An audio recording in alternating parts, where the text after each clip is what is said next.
Second merit list जदि न आसिला आम सेकेंड फेज निमंते आम चेष्टा करवा।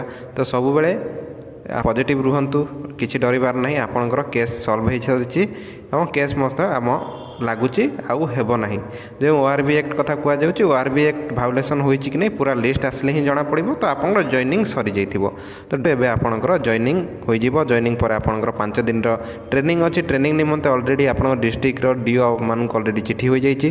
जॉइनिंग तो हो सारी स्कूल आप आराम से आपण शिक्षकता आरंभ करेंगे। तो ये निमंते समस्त को कंग्रेचुलेसन। तो समस्त जो मैंने अलरेडी स्कूल एनगेज हे आशा करुच्ची जे आमर जो ओडिशार प्राथमिक शिक्षा व्यवस्था को आपण मैंने आग को नेबे। जय हिंद सांग मैंने जूनियर टीचर अपडेट रे आपण मानकु स्वागत। तो देखि नियंतु जूनियर टीचर अलरेडी केसटी होइथिला 26 जुलाई रे। तो 26 जुलाई रे आपणकर हाईकोर्ट रे केस होइथिला। यार आपणकर पिटिशनर मानक ना भी एठार अच्छी। तो आपण समस्त जानिचंती तार राय अलरेडी आसी जाई अछि।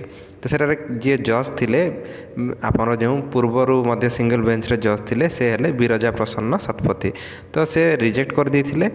तो कोन पे रिजेक्ट करथिला यार कारण कोन थिला ना आपणकर जो पूर्वर जो जज से जिते राय देते सिंगल बेंच रे जे यहाँ डिस्ट्रिक्ट हवा दरकार रिजोल्यूशन अनुसार लिस्ट नहीं बोली से लिस्ट को स्क्वाश कर देते से पिला माने डबल बेंच जाइए। और डबल बेंच रे जो जज माने रही आमर माननीय चीफ जस्टिस से कही जे नाई ठीक अच्छी आपणकर 8.3 को ही रद्द करते रिजोल्यूशन ठीक अच्छी और लिस्ट मध्य ठीक अच्छी कहले से लगी मेरिट लिस्ट मध्य अलरेडी पाई सारी।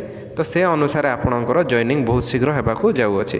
तो एबे से जितेबाला कहले जे जदि आपन को किसी प्रोब्लेम अच्छी तो आप डबल बेंच को जाइपारे।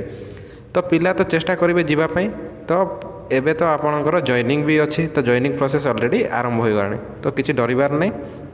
आपणकर 2 तारिख भितर आपणकर जो मैंने ऑब्जेक्शन डेट सरीज 5 तारिख रे आपणकर आसीज जॉइन करंतु नहीं। 5 तारिख पर आपणकर 6 तारिख आपणकर जो ओका को आपणकर से ही लिस्ट पलैब और आपणकर 12 रु 16 तारिख भितर आपणकर काउंसलिंग हो जिवो। तो काउंसलिंग हैला पर आपणकर स्कूल एलोगेशन आपणकर 22 अगस्त रु नहीं कि आपणकर 12 सेप्टेम्बर भितर आपणकर हो जिवो। तो से निमंते अलरेडी चिठी मध्य भी आसीगला। आपन ट्रेनिंग आपन इंडक्शन ट्रेनिंग आप 5 दिन हम देखिपारे। एठार ट्रेनिंग लगी निमंते आपन नोटिस अच्छी। तो किसी डरबार नहीं। आपन ट्रेनिंग आपंकर 5 तारिख हम कौन केस हो ना आपंकर बहुत शीघ्र जॉइनिंग हो जाऊँगी। और यापर आपंकर जो बड़का सीट रहा पिटिशनर मानक मिल पारे। तो पिटिशनर माने भी अच्छा जो 400 पिला पिटिशनर से भी मिल जापे सीट। तो देखा जाऊ कौन हो। तो से मिलला पर भी आप बहुत सीट खाली रहिबो। तो सेकेंड मेरिट लिस्ट आसूची ना नहीं देखा। सेकेंड मेरिट लिस्ट जदि न आसिला आम सेकेंड फेज निमंते आम चेष्टा करवा। तो सब बेले आपणकर पॉजिटिव रुहंतु, किसी डरबार नहीं। आपणकर केस सॉल्व हो सारी और केस मस्त आम लगुच आब ना जो ORB एक्ट कथा कहुच्छे ORB एक्ट भायोलेसन होती कि नहीं पूरा लिस्ट आसले ही जना पड़ो। तो आप जॉइनिंग सरी जाइए तो डरंतु नहीं।